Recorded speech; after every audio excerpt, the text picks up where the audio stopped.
श्रीसुब्रह्मण्यभुजङ्गम् सदा बालरूपापि विघ्नाद्रिहन्त्री महादन्तिवक्त्रापि पञ्चास्यमान्या विधीन्द्रादिमृग्य गणेशाभिधामे विधत्तां श्रियं कापि कल्याणमूर्तिः। न जानामि शब्दं न जानामि चार्थं न जानामि पद्यं न जानामि गद्यं चिदेकाषडास्या हृदि द्योतते मे मुखानि सरन्ते गिरश्चापि चित्रम्। मयूराधिरूढं महावाक्यगूढं मनोहारिदेहं महच्चित्तगेहं महीदेवदेवं महावेदभावं महादेवबालं भजे लोकपालम्। यदा सन्निधानं गतामानवामि भवाम्भोधिपारं गतास्ते तदैव इति व्यञ्जयन् सिन्धुतीरे य आस्ते तमीरे पवित्रं पराशक्तिपुत्रम्। यथाब्धेस्तरङ्गा लयं यान्ति तुङ्गाः तथैवापदः सन्निधौ सेवतामि इति वोर्मि पङ्क्तिर्नृणां दर्शयन्तं सदा भावये हृत्सरोजे गुहं तम्। गिरौ मन्निवासे नरायेऽधिरूढाः तदा पर्वते राजते तेऽधिरूढाः इतीव ब्रुवन् गन्धशैलाधिरूढः सदेवो मुदे मे सदा षण्मुखोऽस्तु। महाम्भोधितीरे महापापचोरे मुनीन्द्रानुकूले सुगन्धाख्यशैले गुहायां वसन्तं स्वभासा लसन्तं जनार्तिं हरन्तं श्रयामो गुहं तम्। लसत्स्वर्णगेहे नृणां कामदोहे सुमस्तोमसञ्छन्नमाणिक्यमञ्चे समुद्यत्सहस्रार्कतुल्यप्रकाशं सदा भावये कार्तिकेयं सुरेशम्। रणध्वंसके मञ्जुलेऽत्यन्तशोणे मनोहारि लावण्यपीयूषपूर्णे मनःषट्पदो मे भवक्लेशतप्तः सदा मोदतां स्कन्दते पादपद्मे। सुवर्णाभदिव्याम्बरैर्भासमानां क्वणत्किङ्किणी मेखला शोभमानां लसद्धेमपट्टेन विद्योतमानां कटिं भावये स्कन्दते दीप्यमानाम्। पुलिन्देशकन्याघना भोगतुङ्गस्तनालिङ्गनासक्त काश्मीररागं नमस्याम्यहं तारकारे तवोरः स्वभक्तावने सर्वदा सानुरागम्।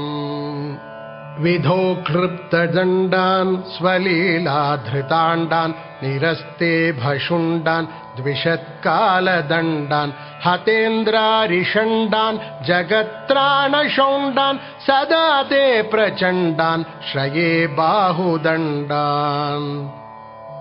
सदा शारदा षण्मृगाङ्का यदि स्युः समुद्यन्त एव स्थिताश्चेत्समन्तात् सदा पूर्णबिम्बाः कलङ्कैश्च हीनाः तदा त्वन्मुखानां ब्रुवे स्कन्दसाम्यम्।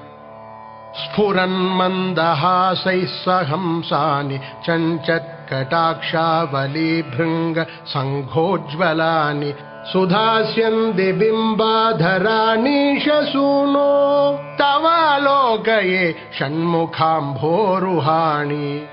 विशालेषु कर्णान्तदीर्घेष्वजस्रं दयास्यन्दिषु द्वादशस्वीक्षणेषु मयीषत्कटाक्षः सकृत्पातितश्चेत् भवेत्ते दयाशील का नामहानिः सुताङ्गोद्भवो मेऽसि जीवेति षड्धा जपन्मन्त्रमेषो मुदा जिघ्रते यान् जगद्भारभृद्भ्यो जगन्नाथ तेभ्यः किरीटोज्ज्वलेभ्यो नमो मस्तकेभ्यः स्फुरद्रत्नकेयूरहाराभिरामः चलत्कुण्डल श्रीलसद्गण्डभागः कटोपीतवासाः करे चारुशक्तिः पुरस्तान्ममास्तां पुरारेस्तनूजः इहायाहि वत्सेति हस्तान् प्रसार्याह्वयत्यादराच्छङ्करे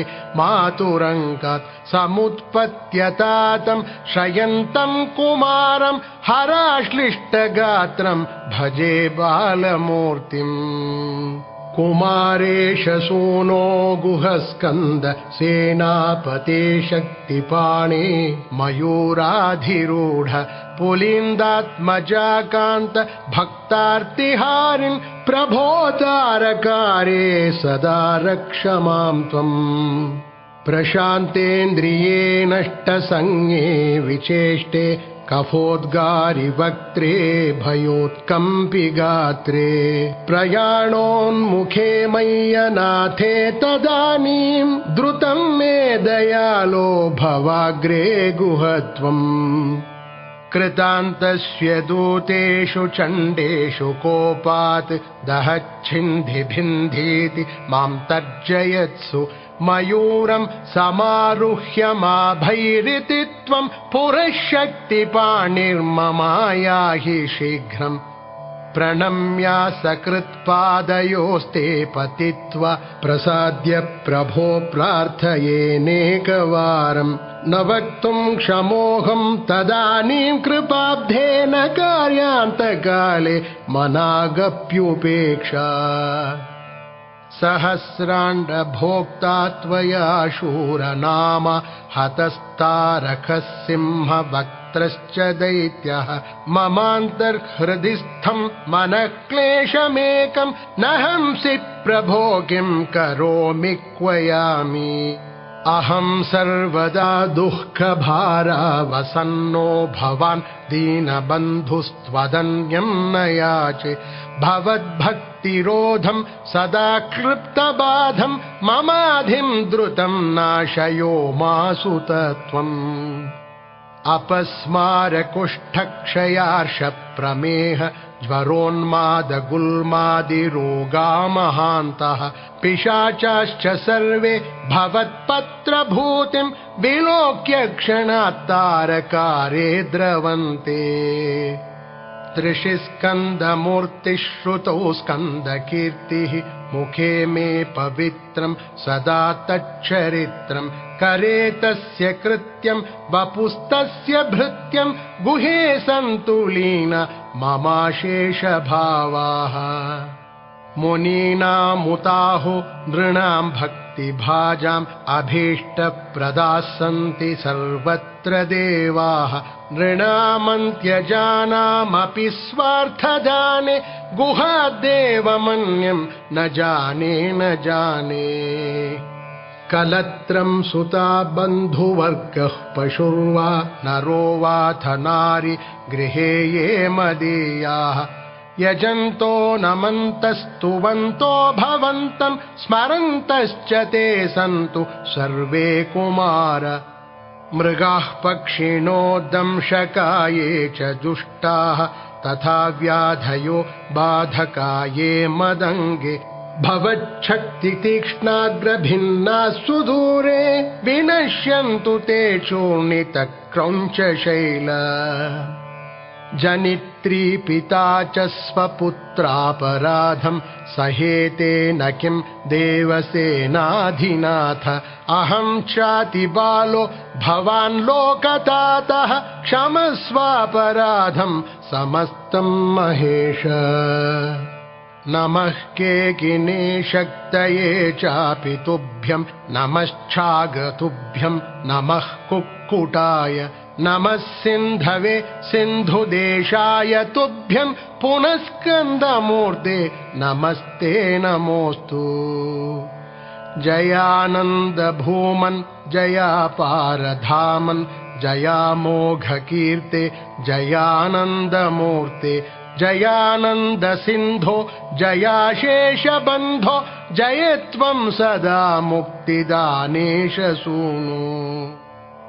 भुजङ्गाख्यवृत्तेन कृप्तं स्तवं यः पठेद्भक्तियुक्तो गुहं सम्प्रणम्य स्वपुत्रान् कलत्रं धनं दीर्घमायुः लभेत् स्कन्दसायुज्यमन्तेन रसः लभेत् स्कन्दसायुज्यमन्तेन रसः।